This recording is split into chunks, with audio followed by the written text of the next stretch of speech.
దేవుని వాక్యమును ప్రేమించు. దేవుని వాక్యమును నేర్చుకో. దేవుని వాక్యానుసారముగా జీవించు. క్రమబద్ధమైన బైబిల్ సిద్ధాంతాల అధ్యయనం చేయడంలో ఓపిక కావాలి. ఒక్క దినములోనే పూర్తి అవగాహనలోనికి రాలేము. సరియైన సిద్ధాంతం సరియైన విశ్వాస జీవితానికి మార్గదర్శకత్వం మరియు ప్రేరేపణ అందిస్తుంది. అందుచేత విన్నది కాదు, ఉన్నది చూచి సరియైన జీవితాన్ని జీవిద్దాం. ప్రభువుని మహిమపరుద్దాం.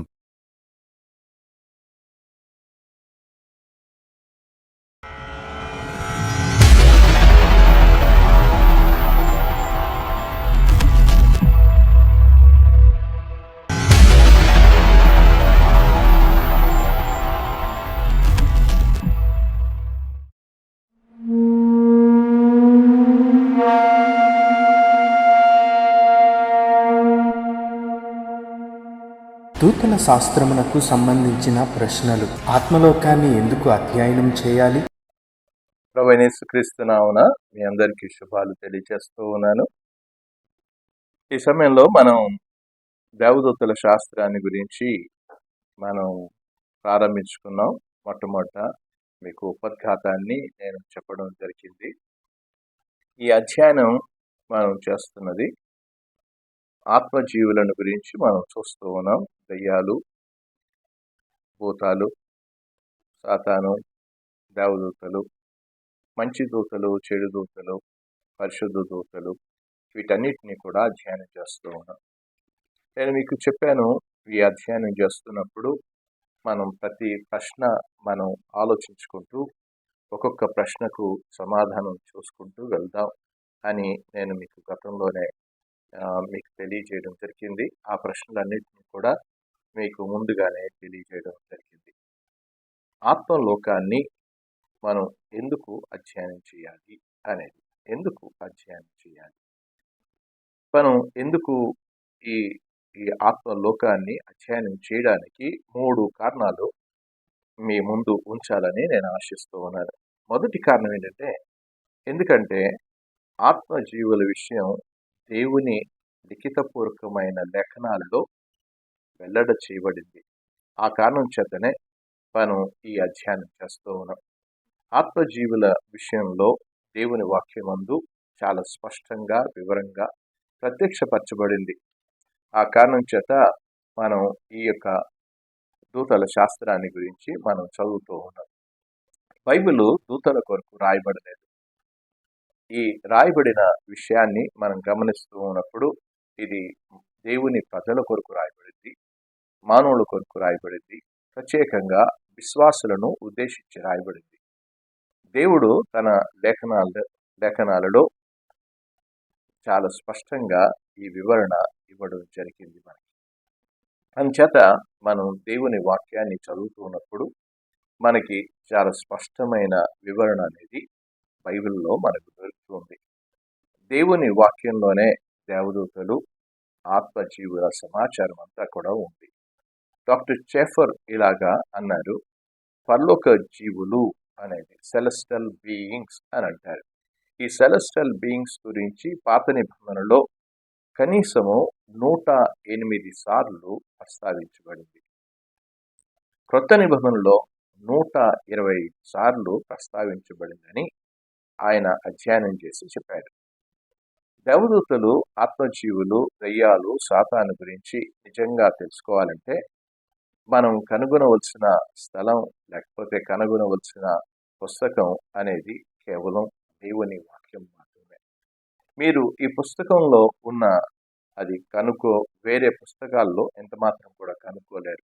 ప్రజలు ఆత్మలోకముల గురించి వారి సొంత భావాలతో, సొంత అభిప్రాయాలతో వారు నిర్మించుకుంటూ వచ్చారు. కానీ బైబిల్ నందు చాలా సత్యము మనం కనుక్కోగలం. నిజమైన ఆ యొక్క విషయం బైబిల్లో మాత్రమే చూడగలం. విషాదం ఏంటంటే, చాలా చర్చెస్లో వాస్తవంగా దేవుని లిఖితపూర్వకమైన ఆ యొక్క బైబిల్ని అధ్యయనం చేయడం లేదు. చాలా సంఘాలలో కనీసం సిద్ధాంతాలను గురించి కూడా ఆలోచించరు. సిద్ధాంతాల్లో దేవదూతల శాస్త్రం గురించి ఒక సిద్ధాంతం అది. ఇది చాలా తీవ్రంగా మనం అధ్యయనాన్ని విస్మరిస్తూ ఉన్నాం. నార్మన్ గ్లిసర్ అనే అతను దేవదూతల శాస్త్రమును అధ్యయనం అనేది దేవశాస్త్రంలో ఒక ప్రధానమైన భాగం అది. కానీ దాన్ని తరచుగా నిర్లక్ష్యం చేస్తున్న విభాగము అని అన్నాడు. సిస్టమాటిక్ థియాలజీలో ఎక్కువ మనం దాన్ని కనుగొగలం. ఈ డాక్ట్రినల్ స్టడీస్ చేస్తున్నప్పుడు మనకు చాలా స్పష్టంగా తెలుస్తుంది. దేవదూతల శాస్త్రం అనేది అధ్యయనం మనం చేస్తున్నప్పుడు ఎందుకు అధ్యయనం చేయాలి అని అన్నప్పుడు బైబిల్ నందు ఈ దేవదూతల శాస్త్రాన్ని గురించి, దేవదూతలను గురించి చాలా స్పష్టంగా చెప్పబడింది కనుక మనం అధ్యయనం చేయవలసిన బాధ్యత మనపై ఉంది. వాటిని మనం తెలుసుకోవాలి అని అనుకున్నప్పుడు ప్రజల అభిప్రాయాలు కాదు, లేకపోతే ప్రజల ఊహజనితమైన విషయాలు కాదు, మనం వాస్తవం ఏంటి అనేది వాటిని గురించే మనం ఆలోచన చేయాలి. దేవుడు తన వాక్యంలో ఈ ఆత్మ లోకమును గురించి చాలా చక్కగా వెల్లడి చేశాడు. మనం దేవుడు కొంత సమయాన్ని తీసుకుని వాటన్నిటినీ కూడా ప్రేరేపించి దాన్ని డేటా అంతటినీ కూడా దేవుని లేఖనాల్లో రాసుకుంటూ వచ్చాడు. ఆ కారణం చేతనే మనం ఈ యొక్క దేవదూతల శాస్త్రాన్ని గురించి దేవుని వాక్యంలో ఉంది గనక మనం అధ్యయనం చేయబోతున్నాం. అది మొదటి కారణం. రెండవ కారణం ఏంటి అనంటే, ఎందుకంటే దేవుని లిఖితపూర్వకమైన వాక్యాన్ని తెలుసుకోవడం వలన ఆత్మజీవనను గురించిన సత్యాన్ని వాస్తవాన్ని తెలుసుకుని సమర్థించగలం. అంటే డిఫెండ్ ద ట్రూత్ అనేది సత్యాన్ని తెలుసుకున్నప్పుడే మనం ఎవరినన్నా ప్రతిఘటించగలం. దేవుని వాక్యంలోనే సత్యం ఉంది. ఊహాజనితమైన ఊహల వలన రాదు. అసలు ఏదైనా విషయం అయినా సరే దేవుని వాక్యంలో నుంచే మనం సమర్థించగలం. అది మన బాధ్యత. దేవుని వాక్యంలో నేను ఒక మాటను కూడా మీకు చదివి వినిపిస్తూ ఉన్నాను. పేతురు రాసిన మొదటి పత్రికలో 3వ అధ్యాయం 15వ వచనంలో 16వ వచనంలో తెలుగు బైబిల్లో కలిసింది.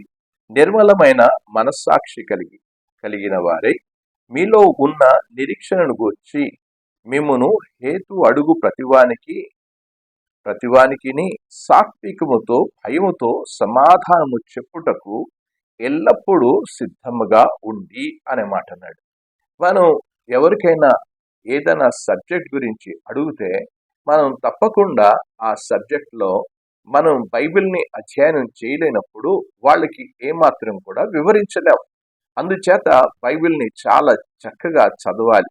ప్రతి ఒక్కరికి కూడా జాబ్ చెప్పాలి అని అంటే మనం బైబిల్ని చాలా స్పష్టంగా చదవాలి. మన పని లోకాన్ని ఆకట్టుకోవడం కాదు, లోకాన్ని ప్రభావితం చేయడం కాదు, లోకంకి సరి అయిన సమాచారాన్ని అందచేయడమే బైబిల్ యొక్క విషయం. అందుచేత మనం బైబిల్ మీద స్టాండ్ అవ్వాల్సిన అవసరం ఉంది, నిలబడవలసిన అవసరం ఉంది. అందుచేత తప్పుడు బోధలు లేకపోతే తప్పుడు అభిప్రాయాల్ని వాటిని అంతటినీ కూడా ఎదుర్కోవడానికి మనం బైబిల్ని క్షుణ్ణంగా చదవాలి. ఈ డాక్ట్రిన్స్ని చదవాలి. దేవదూతల శాస్త్రాన్ని గురించి మనం చదవకుండా దేవదూతలను గురించి సరి అయిన అవగాహనను ప్రజలకు ఎంత మాత్రం కూడా ఇవ్వలేరు. చాలా మంది అభిప్రాయాలు చెప్పుకుంటూ వచ్చారు. వారి భావాలు, వారి అభిప్రాయాలు, వారి ఊహలు ఎన్నో చెప్పుకుంటూ ఇదిగో ఉన్నాయి, ఆత్మజీవులు ఉన్నాయి అనే విషయాన్ని చెప్పుకుంటూ వచ్చారు. అవన్నీ కూడా దేవుని వాక్యానుసారంగా లేవసలు. మనం దేవుని వాక్యానుసారంగా ఉన్నాయా లేవా అనేది చూసుకోవాలి. అవి లేనప్పుడు మనం ఎంత మాత్రం కూడా అంగీకరించకూడదు. ఆత్మలోకములకు సంబంధించిన తప్పుడు అభిప్రాయాలు, ఆ యొక్క కోకొల్లలు మనకు కనబడుతూనే ఉన్నాయి. ఆ తప్పుడు భావాలే మనుషుల్లోనికి వెళ్ళిపోతూ ఉంది. నేను చెప్పాను ఇటీవల, ఒక క్యాథలిక్ ప్రీస్ట్ భూత వైద్యాన్ని గురించిన వారి ఆలోచన గురించి చెప్పాడు. ఇది ఒక చిత్రం, ఇది ఎక్స్ట్రోసిస్ట్ అనే ఒక చిత్రం అనేది కనబడుతుంది. ఇది ఒకరు నావెల్ బేస్ చేసుకుని విలియం పీటర్ బ్లాట్ అనే వ్యక్తి ఒక నావెల్ రాశాడు. ఇది 1971వ సంవత్సరంలో ఒక నావెల్ రాశాడు. ఒక 12 సంవత్సరాల యొక్క అమ్మాయి దాని గురించిన విషయాన్ని రాశాడు. అది ఈ ఈ యొక్క ద ఎక్స్ట్రోస్ మూవీ అనేది 1973 సంవత్సరంలో అమెరికన్ దాంట్లో ఇది ఈ యొక్క మూవీ చాలా చలామణి అయింది. వాటినంతటినీ కూడా చూస్తే ఆ భూత వైద్యాన్ని అంటే భూత వైద్య చిత్రం అది. ఆ చిత్రాన్ని మీరు చూస్తే మీకు అర్థమవుతుంది ఆత్మలోకం అని క్యాథలిక్ ప్రీస్ట్ చెప్పుకుంటూ వచ్చాడు. అది దేవుని వాక్యానుసారంగా ఉందా లేదా అతనికి ఎంత మాత్రం కూడా విచారించలేదు. అతనికి తెలియదు దేవుని వాక్యాన్ని గురించి. ఈరోజు మతబోధకులు చాలా మంది వారికి తెలియకుండా వారు మూవీస్ ని ఆధారం చేసుకుని వారు మాట్లాడుతున్నట్లుగా చూస్తున్నాం. ఇంకా తర్వాత చాలా మూవీస్ వచ్చాయి కూడా. వాటి మీదనే ఆ భూత వైద్యానికి సంబంధించిన విశ్వాసుల విషయాల్లో కూడా కొన్ని మూవీస్ వచ్చాయి, కొన్ని సినిమాలు వచ్చాయి. అవన్నీ కూడా దేవుని లేఖనాలను అనుసరించి మాట్లాడడం లేదు అనేది మనం గ్రహించాలి. ఆత్మ ప్రపంచానికి లేకపోతే ఆత్మ లోకానికి సంబంధించినది కేవలం దేవుని సత్యమును లేకపోతే దేవుని వాక్యానుసారంగా ఉన్నావా లేదా అనేది ఎవరు కూడా చూడడం లేదు. చాలా మంది ఆ మూవీస్ చూసి వారు ఒక అభిప్రాయాన్ని ఏర్పాటు చేసుకుంటున్నారు. మనం ఎంతగా దేవుని వాక్యాన్ని మనం చదువుతామో, దేవుని వాక్య సత్యాన్ని తెలుసుకుంటామో అంతగా మనం సమర్థించగలుగుతాం. అంత మాత్రమే కాదు, దృఢంగా కూడా మనం ఉండగలం, విశ్వాసంలో స్థిరంగా ఉండగలం. అసలు అంత ఎక్కువగా మనం దేవుని వాక్యాన్ని తెలుసుకున్నప్పుడు మనకి స్పష్టంగా అర్థమవుతుంది, నా దేవుడు సార్వభౌముడు, నా దేవుడు ఈ ఆత్మ లోకమునంతటినీ కూడా నియంత్రించగలడు, సంపూర్ణంగా ఆయన నియంత్రణలోనే ఉంటాయి అనే విషయాన్ని గమనించాలి. ఈ రోజున ఆ మూవీస్ ని చూచి దెయ్యాలు నా చుట్టూ తిరుగుతున్నాయి, వంటగదిలో తిరుగుతున్నాయి, నా పడక గదిలో తిరుగుతూ ఉన్నాయి, లోకంలో తిరుగుతూ ఉన్నాయి అని చెప్తూ ఉంటారు. కనుక మనం వీటినన్నిటిని గురించి మనం ఆందోళన చెందనవసరం లేదు, చింత కూడా పడనవసరం లేదు. లోకంలో సంచరిస్తున్న మనకి విశ్వాసులంగా మనకి ఏ భయం కూడా లేదు. అసలు విశ్వాసులు ఈ విషయంలో సరైన అవగాహన లేకపోవడం చేత వారు చాలా మంది గందరగోళంలో ఉంటున్నారు, ఆందోళన చెందుతూ ఉన్నారు. మాకు భూతం, పిశాచి ఇలాంటివి అన్ని కూడా వారిని వేధిస్తున్నట్లుగా చూస్తున్నాం. వారు ఎంత మాత్రం కూడా దేవుని లేఖనాలను అధ్యయనం చేయలేదు. అసలు వారు ఏం చెప్తుందో వారికి అర్థం కాదు. అసలు ఈ ప్రపంచంలో చెప్పే ప్రతిదాన్ని కూడా నమ్మేసి అదే లోకము అని అనుకుంటున్నారు. అందుచేతనే విశ్వాసులు స్థిరంగా ఉండడం లేదు, వారంతా కూడా అస్థిరంగా ఉంటున్నారు, చపల చిత్తులుగా ఉంటున్నారు. కారణం ఏంటి అనంటే దేవుని వాక్య జ్ఞానము లేకపోవడం చేత, సత్యాన్ని గ్రహించలేకపోవడం చేత ఇలాంటి మూవీస్ ని చూచినప్పుడు వారు ఎంత మాత్రం కూడా సమర్థించలేకపోతున్నారు. అందుకే వారు స్థిరంగా ఉండడం లేదు, లోకం అంతా కూడా గందరగోళంలో పడిపోతున్నట్లుగా చూస్తున్నాం. అందుకే బైబిల్ని చదవాలి, బైబిల్ని అధ్యయనం చేయాలి. బైబిల్లోనే దేవదూతల శాస్త్రాన్ని గురించి చాలా స్పష్టంగా చెప్పబడింది, ఆత్మలోకాన్ని గురించి చెప్పబడింది. మనకు అధికారపూర్వకమైన దేవుని వాక్య గ్రంథం మనకు ఉంది, అది మనం నమ్ముతాం. దాన్నే మనం నమ్మాల్సిన పుస్తకం అదే, సమర్థించవలసిన పుస్తకం అదే.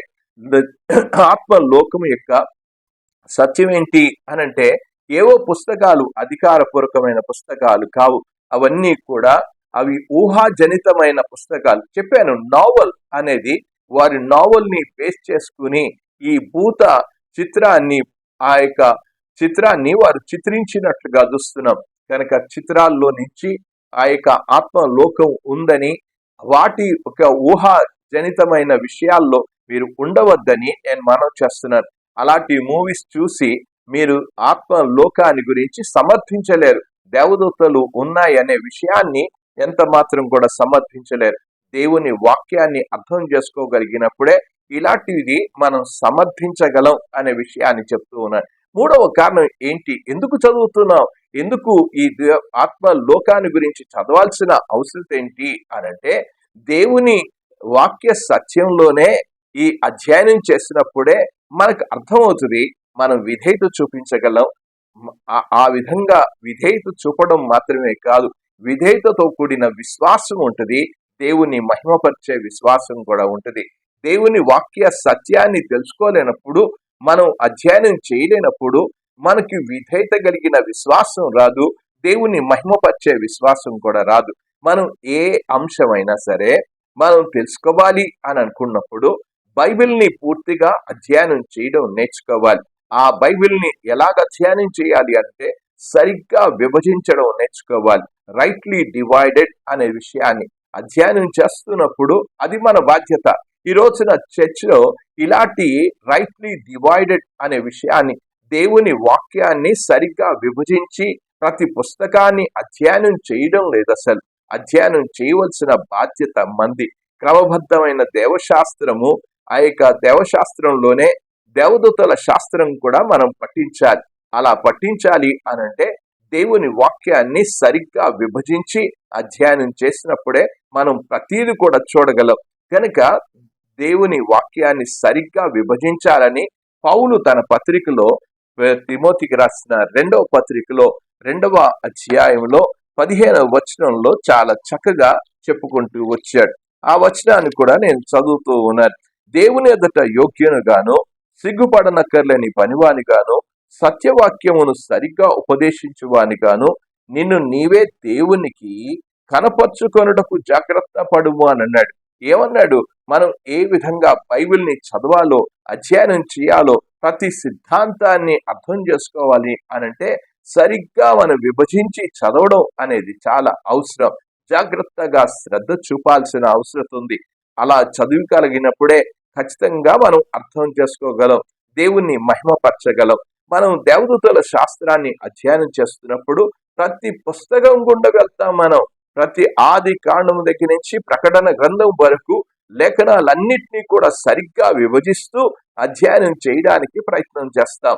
కనుక అవగాహనకు అర్థం చేసుకోగలిగినప్పుడు దేవుని వాక్యంలో ఏమి బయలుపరచబడిందో అది అర్థం చేసుకోవడమే మన బాధ్యత. సరి అయిన అర్థం చేసుకునే విధానం అనేది పౌలు తన లేఖనాల్లో చెప్పాడు. సరిగ్గా విభజించి అధ్యయనం చేయమని చెప్పాడు. లేఖనాలను సరిగ్గా అధ్యయనం చేయనప్పుడు, సరిగ్గా విభజించలేనప్పుడు చర్చ్ ఒక పుస్తకాన్ని సరిగ్గా విభజించి అధ్యయనం చేయవలసిన బాధ్యత సంఘాంది. గనక దేవుడు ఎందుకు ఈ పుస్తకం ఇచ్చాడు, బైబిల్ ఎందుకు ఇచ్చాడు, ఎందుకు చదవమని చెప్తున్నాను, ఎందుకు ప్రయాసపడమని చెప్పాడు, ప్రతి దానికి ఉద్దేశం ఉంది. అది మనం తెలుసుకోవాలి. బైబిల్లో ప్రతి అంశం రాయడానికి ఒక ఉద్దేశం ఉంది. అది తెలుసుకోవాల్సిన బాధ్యత మనపై ఉంది. ఏదో ఒక అంశాన్ని తీసుకుందాం అని చెప్పేసి అది ఎందుకు ఇంత బాధ్యత తీసుకున్నాడు, ఇంత ప్రయాసపడ్డం ఎందుకు? అసలు బైబిల్ రాస్తున్నప్పుడు చాలా చక్కగా రాసుకుంటూ వచ్చాడు. వ్యాకరణము అనేది కనబడుతుంది, ఆ యొక్క గ్రామర్ కనబడుతుంది, భాష కనబడుతుంది, భాష శైలి కనబడుతుంది. ఇవన్నీ ఒక పుస్తకంలో ఇంత అభివృద్ధిపరిచి రాశాడు అనంటే మనం ఎంత అర్థం చేసుకోవాలో ఒకసారి గ్రహించాలని మనం చేస్తున్నా. మనం ప్రతి అధ్యాయాన్ని చదవాలి, ప్రతి పారాన్ని చదవాలి, ప్రతి వచనాన్ని చదవాలి. ఎందుకు దేవుడు ఇది రాశాడు అనే విషయాన్ని కనుక మనం ప్రతి దాన్ని చదువుతున్నప్పుడే ఒక పుస్తకాన్ని, అధ్యాయాన్ని, పారాన్ని, వచనాన్ని, పదాన్ని మనం చదవాలి. అప్పుడే మనం అర్థం చేసుకోగలం. ఇక్కడ కొంచెం, అక్కడ కొంచెం, ఇక్కడ ఒక వాక్యం, అక్కడ ఒక వాక్యం కాదు. ఒక పుస్తకాన్ని పూర్తిగా అర్థం చేసుకోవాలి. ఒక అంశాన్ని అర్థం చేసుకోవాలంటే ఒక క్రమబద్ధమైన సరి అయిన రీతిగా విభజించి చదవడం అనేది అలవర్చుకోవాలి. అసలు ఒక లాజికల్ సెన్స్ అనేది అర్థం ఇవ్వదు. మనం అక్కడొక వాక్యం, ఇక్కడొక వాక్యం తీసుకుంటే ఒక లాజికల్ సెన్స్ ఇవ్వదు. మనం బైబిల్ని పూర్తిగా అధ్యయనం చేయగలిగినప్పుడే, పఠించగలిగినప్పుడే అప్పుడే మనకు సరిగ్గా అర్థమవుతుంది. ప్రతిదీ అర్థం చేసుకోవాలి. దేవదూతల శాస్త్రాన్ని సరిగ్గా అర్థం చేసుకోవాలి అంటే మనం తప్పకుండా బైబిల్ నందే వాస్తవ సత్యాలు రాయబడ్డాయి, వాస్తవ విషయాలు రాయబడ్డాయి. అందుచేత ఇది అధ్యయనం చేయడానికి నేను 3 కారణాలు వరుసగా మీకు చెప్తూ వచ్చాను. దయచేసి ఈ కారణాలను మీ మనసులో పెట్టుకుని బైబిల్లో మాత్రమే మీకు వాస్తవం కనబడుతుంది. కానీ సినిమాల్లో నుంచి, మూవీస్ లో నుంచి, కనుక ఆ నావెల్స్ లో నుంచి ఈ ఆత్మ లోకాన్ని గురించి నువ్వెంత మాత్రం కూడా తెలుసుకోలేవు అనేది నువ్వు గ్రహించాలని మనం చేస్తున్నా. ఇది మొదటి ప్రశ్నకు మీకు సమాధానం చెప్పారు గనక మనం రెండవ ప్రశ్నలోనికి మనం నెక్స్ట్ క్లాస్ లోకి వెళ్దాం. ఎందుకు దేవుడు తన వాక్యంలో ఆత్మ జీవుల గురించి సమాచారాన్ని వెల్లడించాడు అనేది, ఎందుకు వెల్లడించాడు, ఆత్మ లోకాన్ని గురించిన సమాచారం ఎందుకు వెల్లడించాడు అనే ప్రశ్న మనం నెక్స్ట్ క్లాస్ లో మనం చూడబోతూ ఉన్నాం. దేవుడి కొద్ది మాటలను దీవించునుగాక. దేవుడు తన వాక్యములో ఆత్మజీవులను గురించి సమాచారాన్ని ఎందుకు బయలుపరిచాడు?